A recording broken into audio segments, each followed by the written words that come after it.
In Gatineau, Quebec, where the Assembly of First Nations Grand Chief is calling for better infrastructure for Indigenous people. And Mark Carney says he's there to listen. Now, the Prime Minister delivered an opening address at a summit he called with hundreds of Indigenous leaders on his major projects plan, Bill C-5. Carney is hoping to ease concerns about the bill's focus on fast-tracking infrastructure projects. Here's some of what the Prime Minister had to say. Starting as we mean to go forward, by listening, engaging, working together, how we can build a new economy together. An economy that moves from reliance to resilience. We have too much reliance on a certain foreign market. We have too much reliance on certain commodities. Respecting the rights of Indigenous peoples is a fundamental purpose of the Building Canada Act. The Act requires meaningful consultation with Indigenous peoples, both in the process of determining which projects are in our collective interests and in the development of the conditions for those projects going forward. Now, Carney says Bill C-5 will strengthen the Canadian economy amid Donald Trump's trade war. Many Indigenous leaders are concerned, though, that the plan is rushed and want to make sure their concerns are more than an afterthought. So for more on Carney's speech and fresh reaction from First Nations leaders, we go to Olivia Stefanovic. She's joining us live in Gatineau. So, Olivia, let's start with the Prime Minister's opening address. And what really stood out to you with that?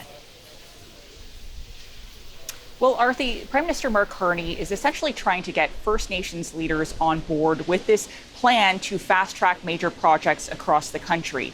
At the heart of today's discussion is about Bill C-5, the federal law, it just became law, to, again, speed up these projects and declare projects of national interest, energy projects, infrastructure projects that, of course, will impact Indigenous territory. Now, this is the first in a series of 3 summits that Carney is set to have this summer, the first one being with First Nations today.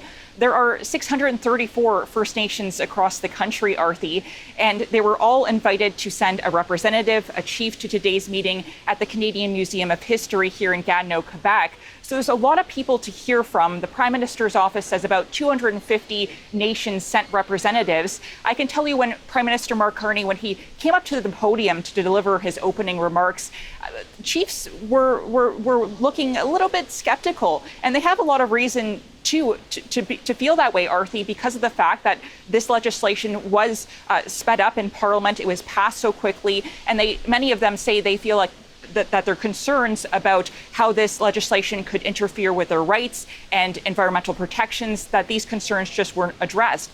And when the Prime Minister concluded his remarks, I would say about half of the room stood up and applauded. The other half, of course, just sitting and listening intently to what the Prime Minister was telling the chiefs. Now, he's here, as he says, to listen to their concerns and to be available to chat with them about the path forward. So this is not something that we normally see from a Prime Minister, to spend all day with First Nations in meetings and sessions, hearing from different perspectives. And Carney acknowledged those different perspectives, that not everyone is happy with the way things have gone. But for today, he says he wants to, again, meet those chiefs face to face, have a conversation with them. And the goal really here is to find a path forward. How can First Nations and the federal government work together on these national projects, pitch projects together, declare projects of national interest? And Carney told reporters that he believes he can get consensus, Arthi. Olivia, we've also been hearing from a number of First Nations leaders. You touched briefly on some of the reaction that you've seen already, but we heard also from the National Chief of the Assembly of First Nations.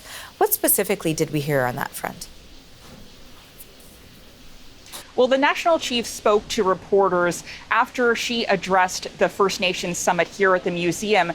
The media was not allowed to record her speech, even though she told us when she was heading into the museum that we would be allowed to listen to her, and she wanted us there to listen to what she had to say and to film this. Now, this meeting was all arranged by the federal government, so they called the shots here and they didn't allow us to stay in for those remarks. And she says she was disappointed by that. She did, however, call for this meeting between the Prime Minister and First Nations leaders because she's unhappy with the way this legislation was fast-tracked and how she feels that these concerns from First Nations just haven't been addressed. And I asked her during her question and answer session with reporters during this scrum about what she felt, how is she responding to the Prime Minister's remarks to chiefs. Here's what she had to say. Look, I think he's got to come up with some commitments, firm commitments, hopefully by the end of this day and in the weeks ahead, and to make sure that there's no big budget cuts. We didn't talk about the budget. I know that there's budget cuts being proposed across this country, but I know that previous prime ministers, knowing how tight budgets are for First Nations already and how huge the gaps are, they need to exclude First Nations people from those budget cuts, along with things like healthcare, things that are important to all Canadians, and closing that gap.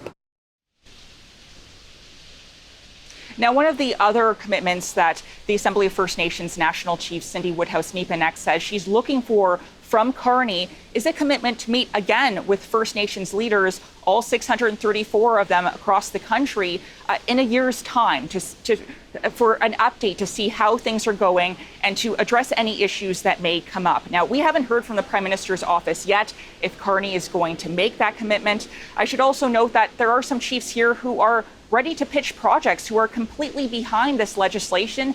They say they want to help Canada during this trade war with the U.S., and they say that this is an opportunity for economic prosperity. Thanks for this, Olivia. That is Olivia Stefanovic reporting from Gatineau, Quebec.